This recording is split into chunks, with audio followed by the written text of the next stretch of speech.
네, 반갑습니다, 여러분. 저 고프TV 조현일입니다. 자, 오늘 레이커스 경기가 있었고, 또 어제는 골든스테이트의 게임이 있었죠. 네, 두 경기 모두 다 골든스테이트와 레이커스 홈팀이 승리를 따냈습니다.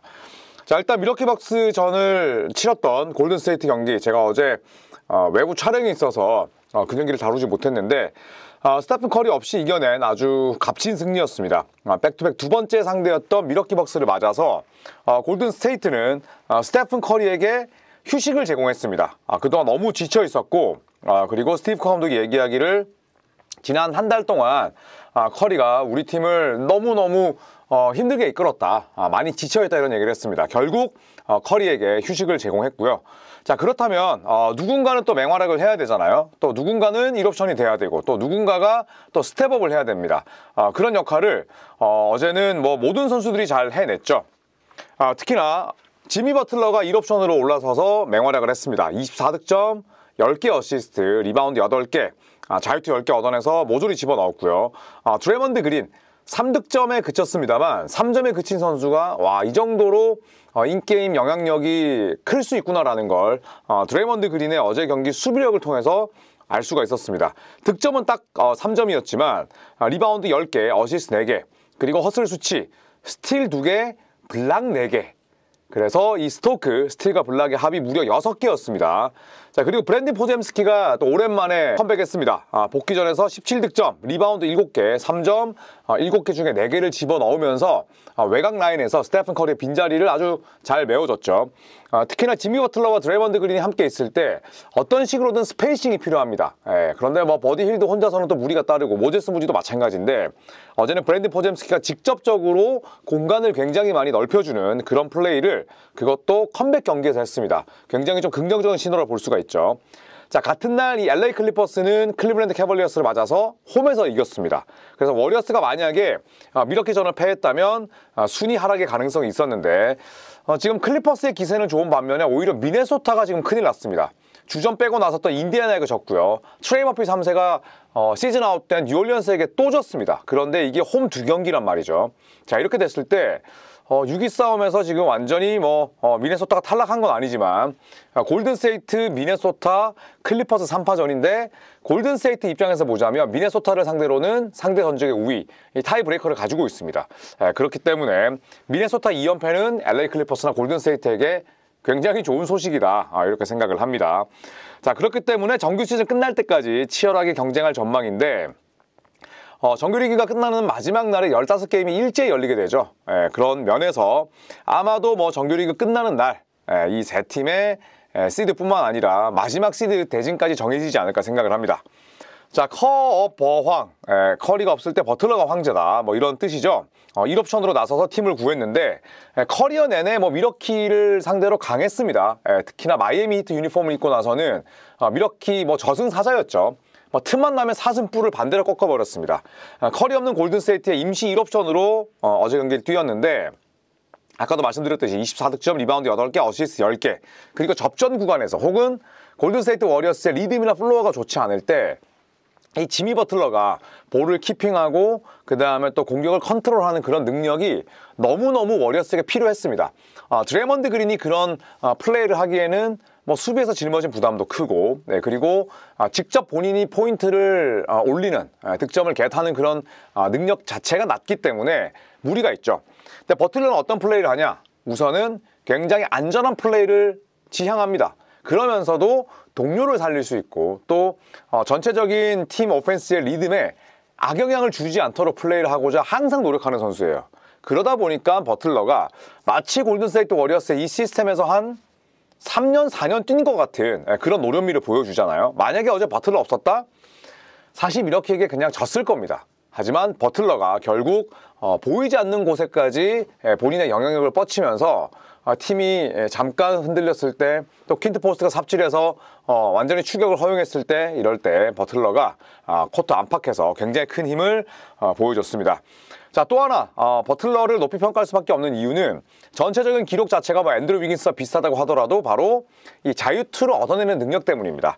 자유투를 11개 얻어내서 모조리 집어넣었습니다. 일단 11개 던져서 100% 집어넣은 것도 대단하지만 골든스테이트 워리어스가 가장 좀 아쉬웠던 게 바로 자유투 성공률, 그 다음에 자유투를 얻어내는 빈도였습니다. 그런데 이 두 가지를 버틀러가 굉장히 잘 보완을 하고 있고, 그리고 자유투를 많이 얻어낸다는 것 자체가 상대에게 개인 파울, 팀 파울에 대한 부담을 주는 거죠. 나아가 파울 트러블까지 개인 혹은 팀에게 안길 수 있다는 겁니다. 그리고 나서 지미 버틀러가 굉장히 많은 파울을 상대에게 안기고 나면, 물론 어제 조나단 쿠민가는 진짜 없는 게 더 나은 수준이긴 했습니다만, 쿠민가 같은 슬래셔들, 브랜든 포젬스키 같은 허슬러들이 훨씬 더 파울을 많이 쿼터 막판에 얻어낼 수 있다는 거죠. 왜냐하면 상대는 이미 많은 파울을 범했기 때문에. 그래서 뭐 이런 분석도 있죠. 스테픈 커리가 갑자기 뭐 최근 들어서 인사이드에서 골 및 성공률이 높아진 건 버틀러가 상대 수비로부터 파울을 많이 얻어낸 이후에 커리가 이거 공략하기 때문이다. 저는 뭐 직접적인 상관관계가 얼마나 있을지 모르겠지만 꽤나 저는 일리가 있는 그런 분석이라고 생각을 합니다. 어제도 자유투 11개 얻어내면서 본인만의 리듬으로 경기를 잘 풀어갔죠.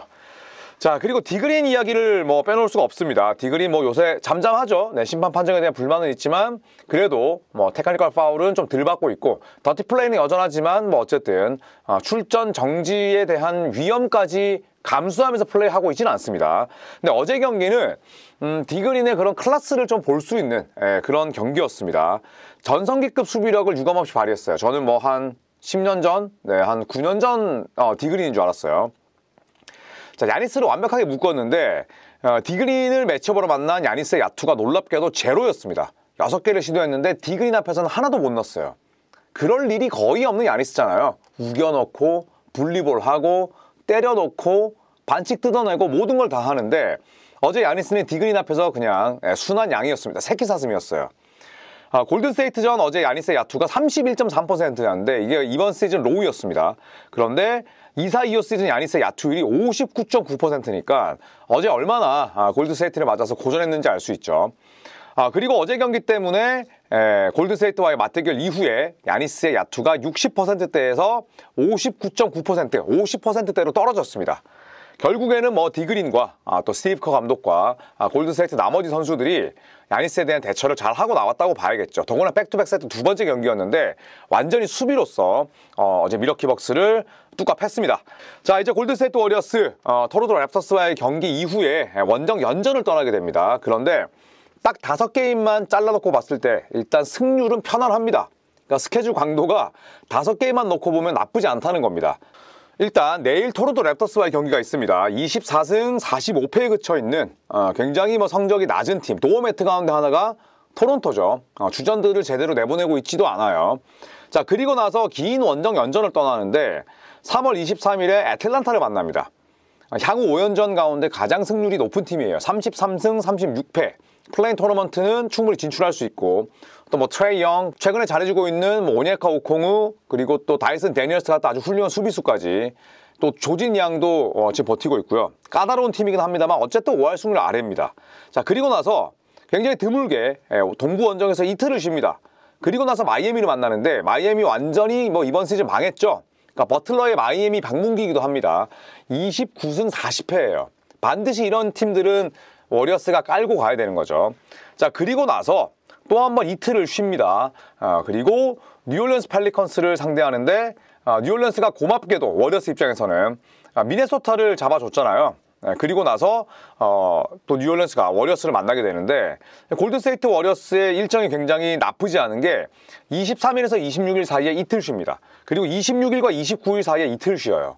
원정 연전을 이렇게 여유롭게 하는 팀들이 많지 않습니다. 그 다음에 3월 31일에 샌안토니오 스퍼스 29승 39패짜리 팀입니다. 자, 물론 오늘 뉴욕 닉스를 꺾긴 했지만 지금 이 팀들의 뭐 승률이나 혹은 순위를 놓고 본다면 골든스테이트가 5승에 대한 욕심도 내야 됩니다. 왜냐하면 원정 백투백이 없잖아요. 충분히 중간에 휴식이 있기 때문에 4승 1패보다는 뭐 무리하지 않는 선에서 경기를 운영하되 5연승이 필요하다. 네, 이렇게 볼 수가 있겠죠. 자, 그리고 레이커스 이야기를 한번 넘어가 보도록 하겠습니다. 자, 레이커스가 자랑하는 돈립 듀오, 뭔가 진짜 맛있는 돼지고기를 먹고 싶은 그런 욕구를 불러일으키는 콤비라고 할 수가 있는데, 레이커스는 계속해서 르브론 제임스가 사타구니 부상 때문에 결장하고 있습니다.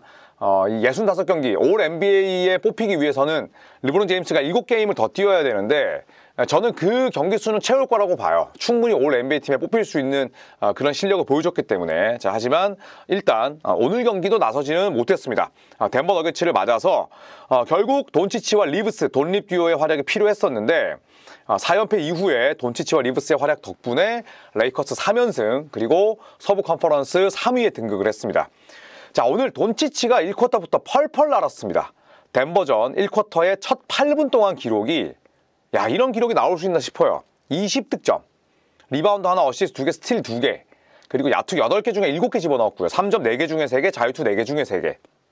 첫 8분 동안 20점, 거기서 게임 터졌고 덴버 너게츠는 그 이후에 3쿼터에 잠깐 추격했지만 별다른 그런 소득 없이 끝났습니다. 돈치치가 아예 그냥 초반부터 뚜까 패서 완전 그로기 상태를 만든 거죠.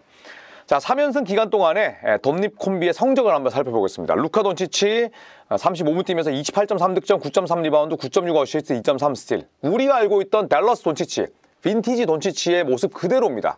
그리고 오스틴 리브스가 더 놀랍죠. 37분을 뛰고 있어요. 제대로 쉬지도 못합니다. 그런데 26.6득점, 5.3 리바운드, 6.6 어시스트면 이거 르브론이에요. 그렇잖아요? 르브론에서 리바운드와 어시스트 한 2개씩 빠진 거잖아. 진짜 대단합니다. 제가 지금 스포티비 해설위원 이민재 기자랑 같이 판타지 플레이오프 붙고 있는데 리브스 나올 때마다 진짜 얄미워 죽겠어요. 너무 잘합니다. 너무 잘해. 그래서 이 돈립 듀오가 르브론 제임스 형의 재활기간, 그 다음에 또 마음의 짐을 굉장히 긍정적으로 잘 덜어주고 있는 거죠. 자, 레이커스도 현재 부상에 신음하고 있긴 합니다만 다행히 이 부상자들이 조만간 돌아올 수도 있다는 소식입니다. 곧 결성될 베스트 5를 살펴보시면 우선 르브론 제임스와 루이 하치무라가 지금 빠져있죠. 그런데 르브론 제임스는 이번 주 월요일에 코트 위 연습에 임했습니다. 또 특히 크립토닷컴 아레나에서 직접 몸을 풀기도 했었고요. 자, 루이 하치무라는 비접촉 부상으로 결국 코트를 떠났었습니다. 그런데 그 부위가 무릎이었기 때문에 좀 심상치는 않겠다 싶었는데 좀 길게 빠지고 있죠. 하지만 3대3 훈련을 소화하고 있다고 합니다. 가장 중요한 시기 하치무라, 르브론이 필요할 때 플로우에 있지 않을까 개인적으로 생각을 하고요. 주요 전력이 빠져있긴 합니다. 주전 5명 중에 2명의 이탈을 적지 않죠. 그리고 4연패 기간 동안에는 잭슨 헤이즈가 아예 나서지를 못했는데 나머지 롤플레이어들의 생산성이 몰라보게 좋아졌습니다.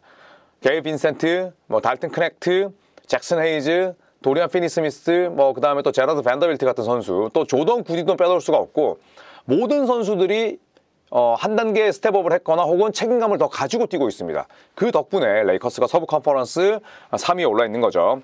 자, 이대로라면 플레이오프 직행 가능성은 굉장히 높다고 볼 수 있습니다. 웬만해서는 6위 아래쪽으로 떨어질 일은 없고 과연 몇 번 시드로 누구를 만날 것인지에 대한 궁금증이 이제부터는 생기는 거죠.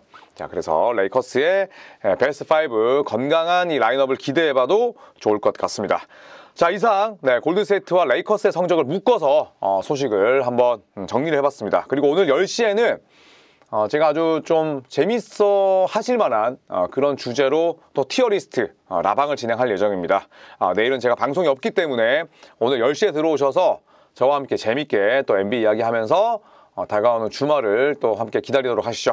이따 라방에서 뵙도록 하겠고요. 여러분 항상 구독해 주셔서 감사하고 혹여나 구독 안 하신 분들 구독 눌러주시고 제가 빨리 15만 돌파할 수 있도록 또 여러분께서 도움을 주신다면 감사하겠습니다. 여러분 고맙습니다.